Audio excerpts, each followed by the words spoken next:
I thought defining Pilates would be simple. It's not. After my last video, here were the most common comments. If you use the 6 principles, it's Pilates. If you teach stability, it's Pilates. The PMA defines Pilates.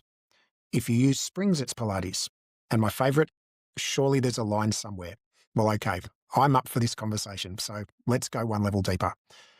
If the 6 principles define Pilates, then Stop Pilates isn't Pilates. They don't use the 6 principles. Also, neither is Polestar. And what Joseph taught wasn't Pilates either because the principles were formalised after he died. He never mentions them in either of his books. And if focusing on stability and proper muscle activation defines Pilates, then classical isn't Pilates. And what Joseph taught also wasn't Pilates because Joseph explicitly said it's not about developing this or that pet set of muscles, and he never mentions the concept of stability. Now, what if the PMA defines Pilates? Well, then Pilates is defined by whoever sits on the PMA board. And boards are made up of humans, and humans protect their self-interest. Who is on the PMA board? Well, classical and contemporary Pilates teachers. So what's included in the PMA definition of Pilates? Classical and contemporary Pilates, not fitness Pilates. And who gets to elect the people to the PMA board? Members of the PMA. And who can be a member of the PMA? Classical and contemporary Pilates instructors, because anything else doesn't fit the PMA definition of Pilates. It's circular.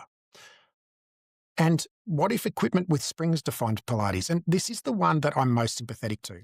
Well, then, of course, fitness Pilates and obviously strength-based reformer count as Pilates, and so does Legree. But then what about mat? And what about trainers teaching mat-adjacent movements? What makes a lunge on a mat Pilates rather than yoga or personal training? And don't say the principles or the focus on stability. Every definition excludes something most people want included. That's the pattern. And here's the deeper issue. We're trying to treat Pilates like it's a fixed object, like it's a fossil. It's not. It's an evolving system that has already changed multiple times, and it's not one single thing any longer. Contrology begat classical, classical begat contemporary, contemporary begat the fitness-based formats.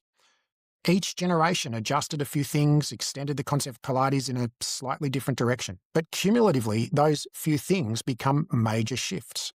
So when someone says, surely there's a line, what they're really asking is, who has authority? Not what is Pilates, but who gets to decide?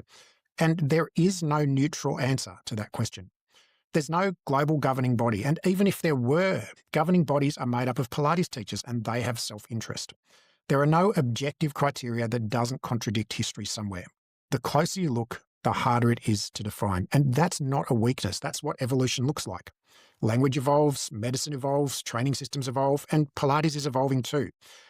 I'm curious, where would you draw the line and why? Let me know in the comments.